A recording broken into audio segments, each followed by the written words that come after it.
plato, ¿no?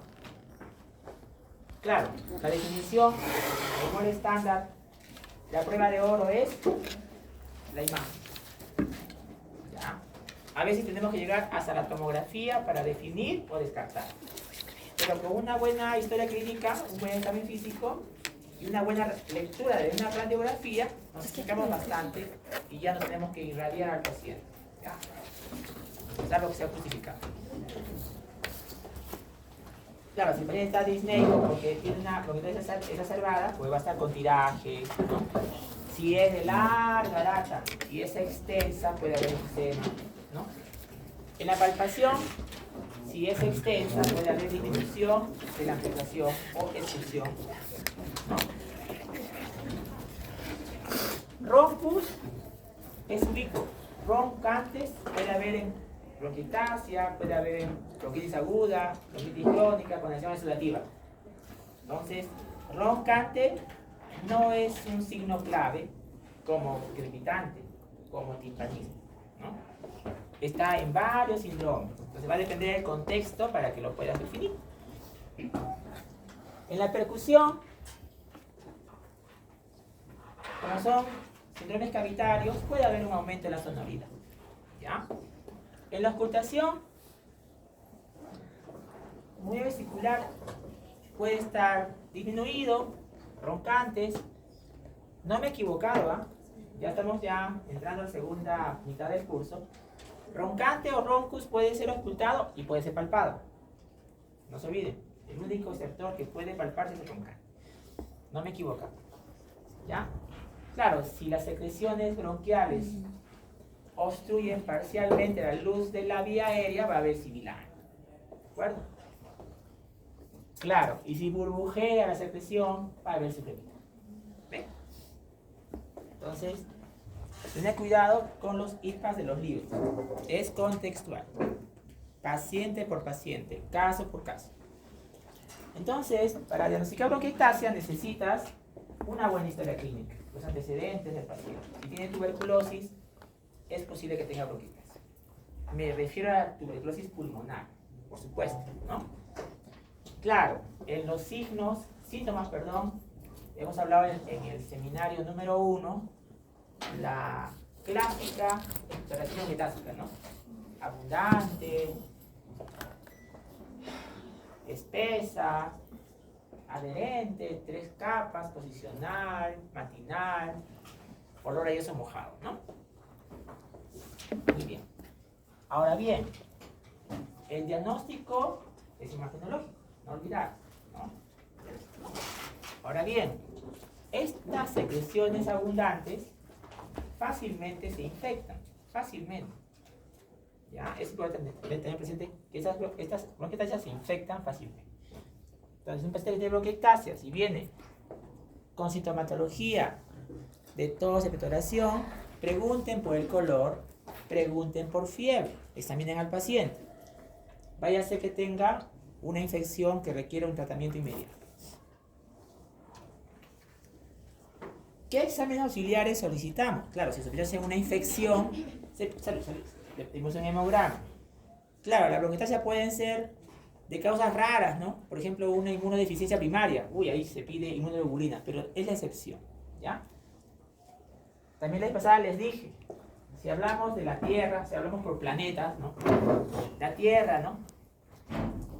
Bronquiectasia, globo terráqueo. ¿Cómo divide la Tierra? Ah, ya. ¿Por fibrosis quística o sin fibrosis quística? Así se divide en forma de planeta, ¿ya? ¿Cuándo sospecha fibrosis quística? Cuando la persona tiene desde tempranas edades rhinosinusitis, rinitis y viene con bronquiectasias difusas. Entonces, ahí sospechas una mutación en el canal CFTR, ¿no? CFTR. Entonces ahí pides pruebas para fibrosis quística. ¿Ya? Lo digo porque esta ciudad, nuestra ciudad, es cosmopolita. Acá vienen de diferentes partes del mundo. Y recuerden que fibrosis quística es la primera mutación en Europa. Por eso algunos europeos tienen este problema. ¿Ya? Por si acaso, es bueno siempre tenerla presente porque es una ciudad cosmopolita. Claro, quieres agarrar el microbio, pues tienes que hacer cultivos para buscar a los microbios, ¿no? ¿Y qué microbios tengo que sospechar en bronquiectasia? ¿Son 100 microbios? Son 100 microbios, pero ¿cuál no debo perder de vista? Pseudomonas. ¿De acuerdo? Muy bien. También los hongos. Les gusta a los hongos alojarse en cavidades pulmonares. La radiografía de tórax mayormente está alterada. Mayormente. ¿Y cuáles son los hallazgos radiográficos? Bueno, no olvidar el riel de tranvía. ¿Qué es el riel de tranvía? ¿Qué es el riel? Es el grosor aumentado de la pared bronquial, que no debe verse, pero sí. ¿De acuerdo? Hay otro signo, pero bueno, el tiempo no nos da, ¿no? ¿Dónde se localiza la bronquiectasia? Este es up-to-date, ¿eh? Si desean una ampliación, referencia up-to-date. Entonces, bronquiectasia up-to-date. Bueno, según la distribución puedes también sospecharla. Por ejemplo, si es central la bronquiectasia, puedes sospechar la aspergilosis broncopulmonar alérgica. Si está más en el lóbulo superior, en Europa, fibrosis quística. Acá en nuestro país, tuberculosis, obviamente. Le encanta la tuberculosis, le fascina nuestro lóbulo superior por dos razones. Aireación y el drenaje linfático, que no es muy difícil. Si está a nivel del lóbulo medio o inferior, puede ser el Cartagena, que la vez pasada hemos revisado, que ahora se llama disnea ciliar primaria, ¿no? Que es una triada, ¿no? Dextrocardia, bronquiectasia y sinusitis. Y si está la bronquiectasia en la parte lingular, lado izquierdo, pues micobacterias no tuberculosas. Claro, si no hay ningún patrón, bueno, será típica. Es muy común. La miscelánea de up-to-date, ¿no? Bronquiectasias en la tomografía, puedes incluso decir si es varicosa, cilíndrica, quística, ¿no? Ostacular, ¿de acuerdo? Y te puede acercar al diagnóstico. Interesante este caso clínico de una mujer de adulta mayor que venía por condición exudativa recurrente y resulta de que entra con la broncofibroscopía y encuentra un cuerpo extraño. El cuerpo extraño le estaba generando bronquiectasia. Le saca el cuerpo extraño y la sinología la paciente mejor, ¿no?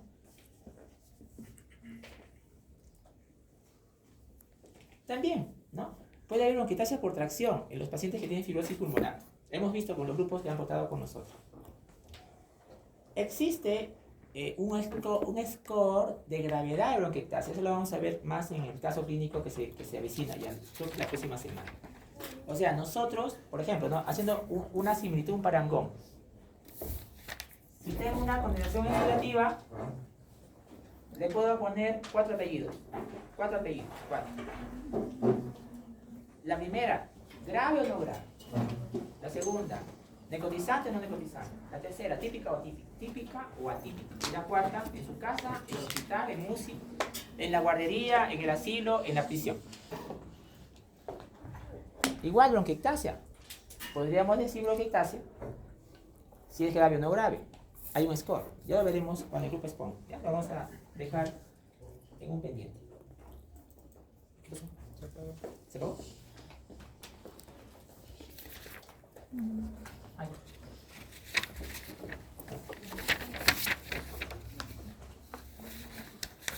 ¿Ya? Entonces, gravedad, sí hay un score para gravedad en bronquiectasia, ¿no? Tiene pocos años y lo vamos a revisar. Ahora, pruebas de función pulmonar, claro, porque algunas bronquiectasias pueden tener obstrucción al flujo aéreo, pero insisto, pregunta tramposa, ¿la bronquiectasia es un EPOC? No es un EPOC. ¿La bronquiectasia tiene obstrucción al flujo aéreo? Sí, en la espirometría. ¿Pero llega a ser EPOC? No llega a ser EPOC. Entonces, la espirometría nos sirve para valorar la capacidad funcional del paciente con bronquiectasia. Y puede haber obstrucción en la bronquiectasia, en la espirometría. Muy bien, pasamos al segundo síndrome respiratorio. Aquí sí le saco la vuelta al ChatGPT, porque no lo va a encontrar en Google. Nadie en Google, eso está en el famoso Massey, que tampoco está en Google. Pues ahí sí le gano por goleada al ChatGPT. ¿Y existe? Por supuesto que existe. Entonces, ¿por qué no lo pone la gente? No lo sé. ¿En qué libros está? Está en Massey y en Varela. Y bueno, está en la bibliografía, ¿no? ¿Lo ves en la clínica? Lo veo todos los días. ¿Cuándo sospecha broncoplegia? Sospecha en el paciente que está en coma. O sea que su sistema activador ascendente está fuera, está no funcionando. El sistema reticular, el SARA, activador, está bloqueado. ¿Por qué razón?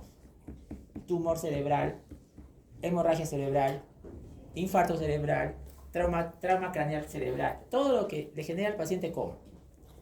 Y bueno, cuando hay esta situación, recordamos los dos aclaramientos que hemos estudiado, que son de defensa del aparato respiratorio. ¿Cuáles son los aclaramientos? El aclaramiento de la tos, o tos nomás, y el aclaramiento mucociliar. Y bueno, cuando el paciente está en coma, la tos ya no es eficiente, ¿no? Cuando nosotros intubamos a un paciente en coma, está un tubo de plástico en su tráquea y ni tose. ¿Por qué no tose? Porque recordarán todos que está regulado por la corteza. Entonces, si está en coma profundo, con cuidado no mueve el tubo para ver si hay reflejo de oxígeno, ¿no? Y no está sedado, después lo sedamos ya, ¿no? Entonces, el reflejo de la tos se pierde. Y como se pierde el reflejo de la tos, las secreciones no se pueden mover. Ya, ese por el lado. Y ahora, ¿y qué tiene que ver el aclaramiento mucociliar?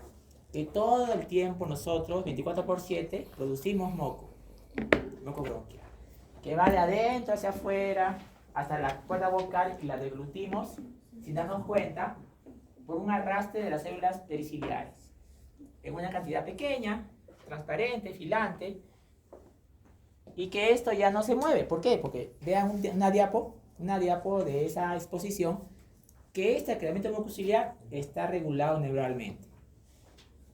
Y como está en coma el paciente, pues ya no está en esa velocidad y comienza a retener secreción. Entonces, los dos sistemas, aclaramiento mucociliar y de la tos, que se complementan, están bloqueados porque el paciente está en coma. Entonces, ¿qué va a suceder? Que se va a retener secreciones, y estas secreciones van a ser caldo de cultivo para que se infecten, para que obstruyan. Y el paciente va a tener problemas. Entonces, estado de coma, sospechar broncoplegia. Pacientes que tienen pobre mecánica respiratoria, por ejemplo, miastenia gravis, sospechar broncoplegia. O el paciente está sedado porque está en una operación, entonces los anestésicos generales bloquean. Por eso es importante, si ustedes van a ser anestesiólogos, deben tener estrategias para que, mientras el paciente está operándose, tiene que tener la vía aérea segura. Entonces, si el paciente está con esta situación, ¿qué va a pasar? El paciente está postrado porque está en coma.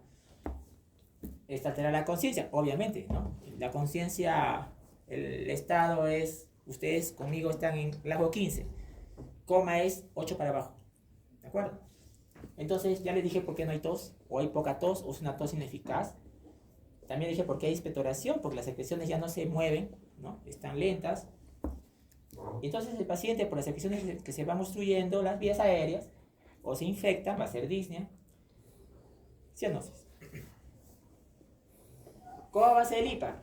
Un poco inespecífico también el IPA, ¿eh? Va a depender de la magnitud, ¿no?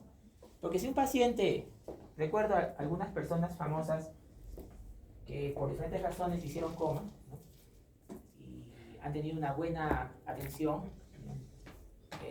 Y estaban bien, porque hay que hacer una correcta fisioterapia respiratoria. Pero el paciente que no tiene ese alcance, pues fácilmente hacen obstrucción de vía. Y lo vemos en los hospitales, lo vemos, ¿no? Entonces, el paciente puede tener tiraje, puede tener disminución de la amplexación en las bases, puede tener una sonoridad aumentada, si es que ya hay condensación exudativa, muy disminuido por las secreciones, roncantes, miren, roncante está en todas partes, ¿no? Roncante también acá. Me van contando dónde está roncante, ¿no? Mejor aprender en el semestre dónde no está roncante, ¿no? Ya les he dicho ya cuántos síndromes estamos encontrando en el roncante. Sibilante, claro, si la obstrucción del moco es parcial, sibilante, ¿ya? Sucrepitante si esa secreción burbujea. Claro, Si esta situación se complica, el paciente puede hacer una condensación exudativa, puede hacer una embolia pulmonar. Si está postrado, a partir del tercer día ya empieza a rodar la triada de Virchow, ¿no? Éstasis venosa, lesión endotelial y trombofilia. La placa de tórax va a depender del síndrome que estás estudiando, ¿ya? Y la gasometría va a saber hipoxemia, hipercambio. Si la pregunta fuera, ¿qué síndrome respiratorio ves como complicación de broncoplegio? Condensación exudativa, obstrucción de vía aérea, condensación atelectásica y úlcera respiratoria. Condensación exudativa porque secreciones se infectan. Obstrucción de vía aérea cuando las secreciones obstruyen parcialmente la luz del bronquio. Atelectasia cuando el moco obstruye totalmente la luz del bronquio. Y obstrucción respiratoria es la resultante de todo lo anterior. Perdón. ¿Bien? Otro síndrome. Bronquitis crónica.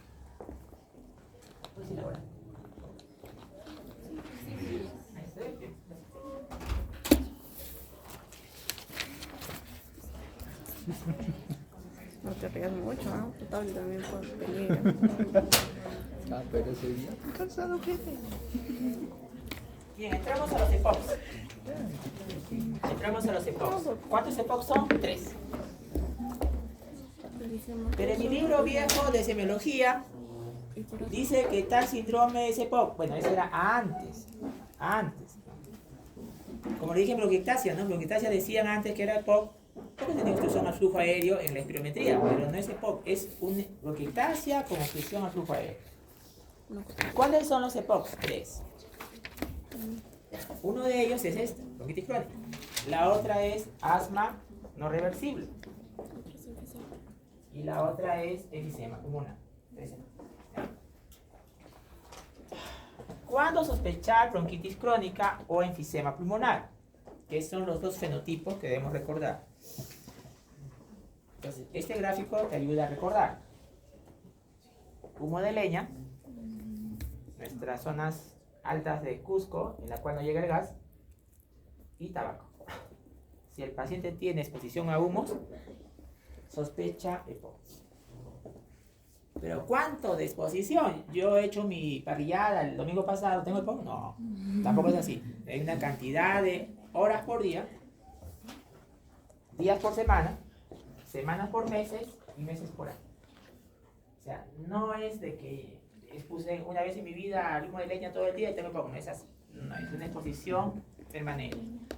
¿Ya? ¿Cuántos paquetes año fuma la persona? Bueno, sí. No he fumado en mi graduación, he pasado el examen, un cigarrito. ¿Tengo EPOC? No. Si se has fumado ese día y nunca más, te felicito. Tampoco debiste haber fumado ese día. Pero tampoco tienes EPOC. ¿Ya? Entonces, EPOC es cuántos paquetes años, cuántos años has tenido este hábito nocivo, ¿no? ¿De acuerdo? Pero ese es dato importante. Ahora, yo tengo 14 años de edad y a mi mamá la acompaño a cocinar con leña todos los días. ¿Tengo EPOC? No, tampoco. Pues. EPOC sospecho a partir de los 35 años de edad o 40 años de edad. O sea, también influye la edad, pues tampoco. Yo sé que todo es posible en medicina, pero tampoco es así, ¿no? Bronquitis crónica, sospechar inhalación de humos, ¿ya? ¿Qué hay en los EPOCs? Recordar, es funcionalmente limitación al flujo aéreo. ¿Qué pasó? ¿Se apaga? Extraño. Limitación al flujo aéreo. Aquí hay algo que no es cierto, pero está en los libros. Decían los libros, me acuerdo cuando era estudiante, ¿no? Hace 30 años hice semiología, y de ahí más 6 no había gente, ¿no? Decían claramente, ¿no? En los libros de semiología que leía, decía, bronquitis crónica es 3 meses por año por 2 años. Pero uno mismo se da cuenta que eso puede ser cualquier cosa, ¿no? Puede ser cáncer, puede ser tuberculosis, puede ser bronquiectasia, ¿no? Pero decía así, bronquitis crónica antiguamente decían 3 meses por año, 2 años. No, eso no solamente es bronquitis crónica, puede ser otro síndrome respiratorio que vamos a estudiar. Pero así se decía. Ahora, ¿cuáles son los factores de riesgo, ya lo mencioné el tabaco, va a depender de la magnitud del hábito, ¿no? O sea, cuidado, ¿ah? Que está en mi libro, sí, pero no necesariamente esa descripción es bronquitis crónica no más. Hay otras situaciones que lo pueden dar, ¿no?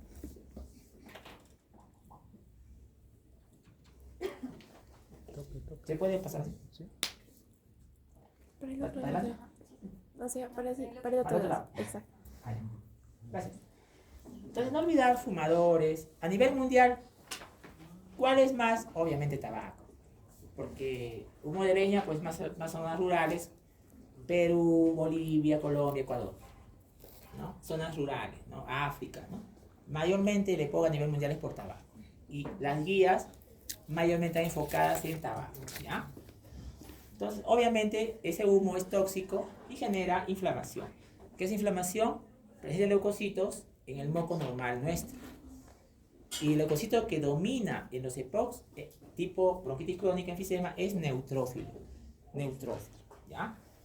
Y obviamente altera la cantidad de las mucinas principales, que son dos, ¿no? Mucina MU5AC y MU5B. ¿Cuál más? MU5AC, ¿ya? Bueno, es importante este dato, ¿no? En el diagnóstico de los EPOCs hay tres síntomas cardinales, Y uno nomás es bandera roja. ¿Cuáles son los síntomas cardinales de EPOC? Tres. ¿Cuáles son? Tos, expectoración y disnea. La que es bandera roja es disnea. En cualquier combinación, ¿ya? Entonces no olvidar este dato de la exposición a humos, ¿ya? Claro, también hablan de antecedentes familiares, ¿no? Esta revisión también es up to date, por si acaso, si desean ampliar up to date.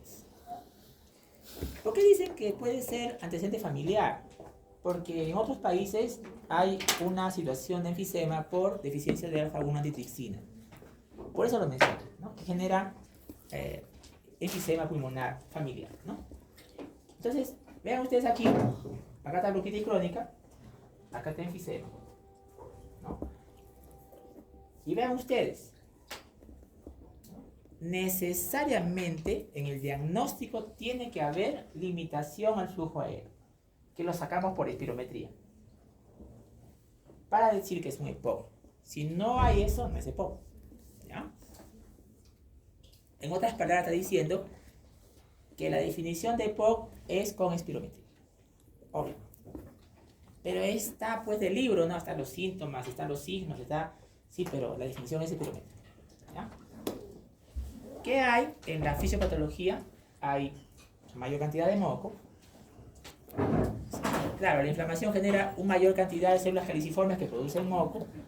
Las glándulas mucosas, si revisan ustedes las diapos de acremento mucociliar, para no repetir, ahí están las glándulas más grandes, ¿no? Mayor secreción de moco.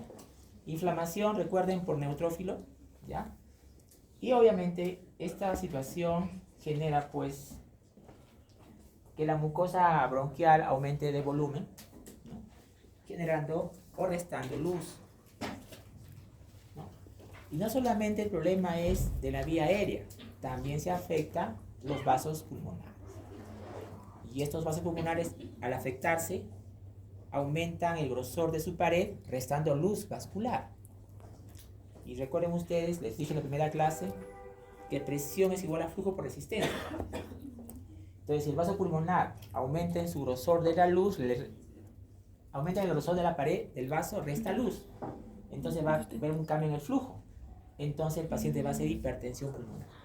O sea, va a haber vasoconstricción adicional y esto va a generar en el paciente a la larga, si no hay tratamiento, si sigue expuesto a los humos, un problema respiratorio deviene en una hipertensión pulmonar por EPOC.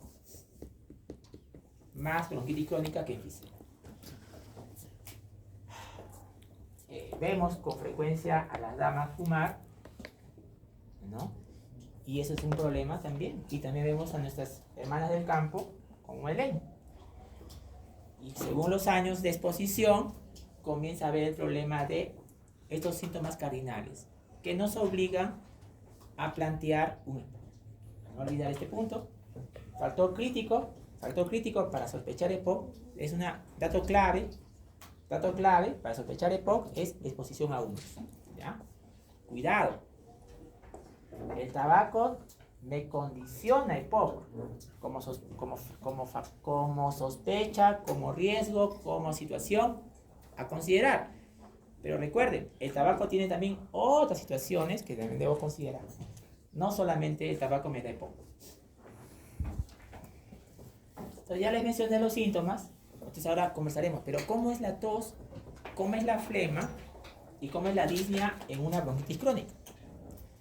En todo caso, recordar este punto, ¿no? La tos, bronquitis crónico son una tos persistente. Una tos persistente, molestosa. La expectoración, bronquitis crónico, es abundante, es mucopurulenta. ¿Ya?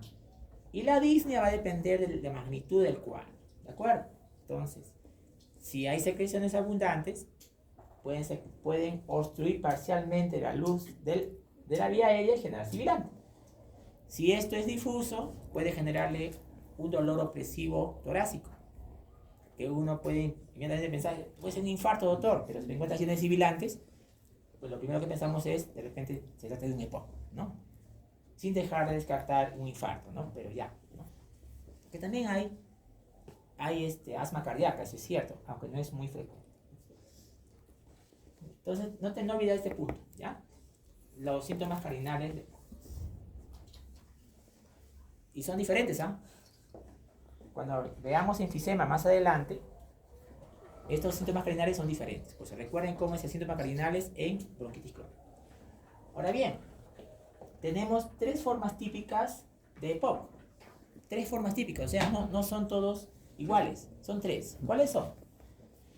Vean esta persona, ¿no? Es sedentaria, obviamente, ¿no? Extremadamente sedentaria, es decir, no se mueve, o sea, todo el día recostado.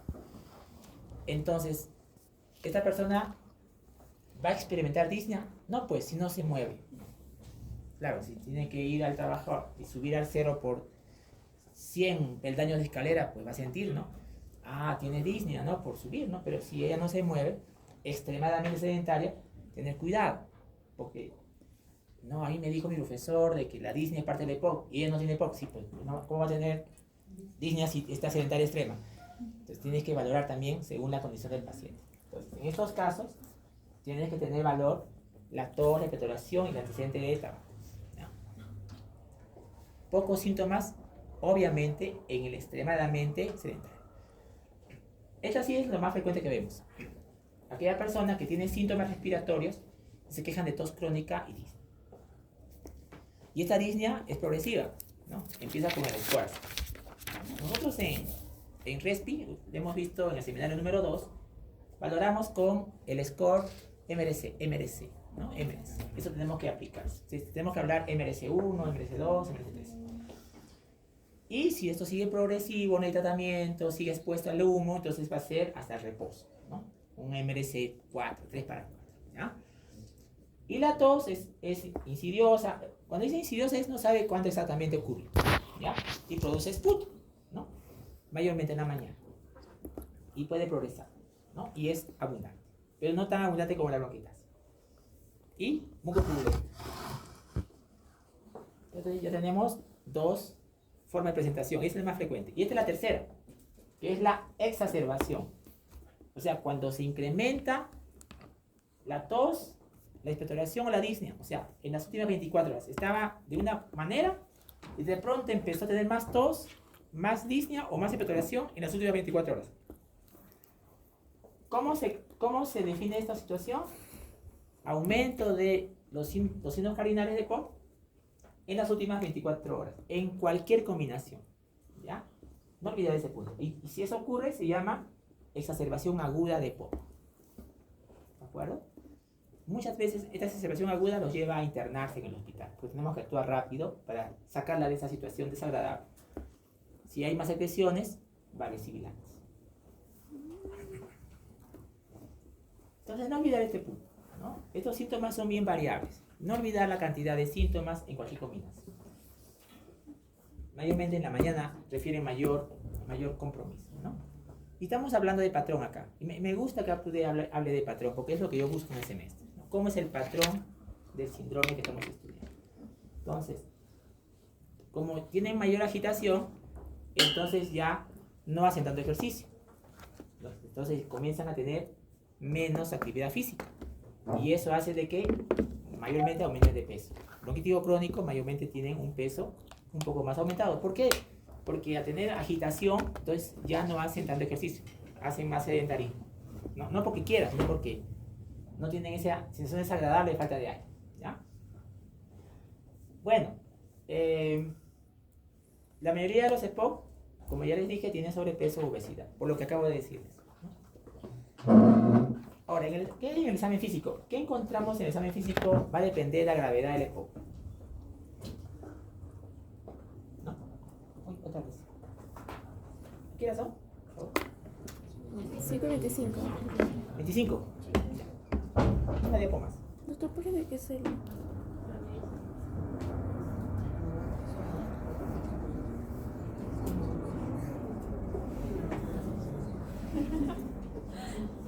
Entonces, si hay secreciones abundantes, me va a dar sibilantes.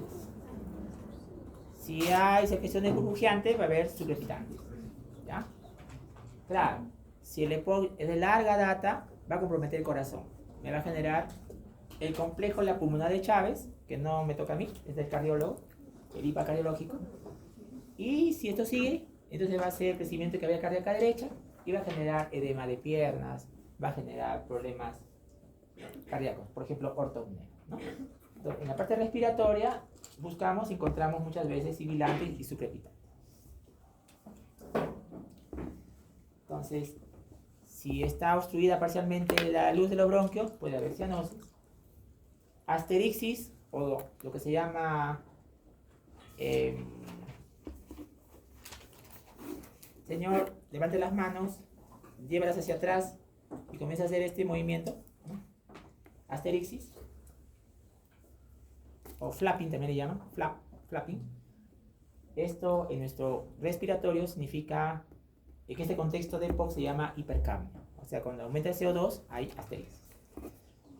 El mismo signo en un paciente ictérico ascítico es una manifestación de encefalopatía hepática. Lo mismo, entonces es contextual, ¿ya?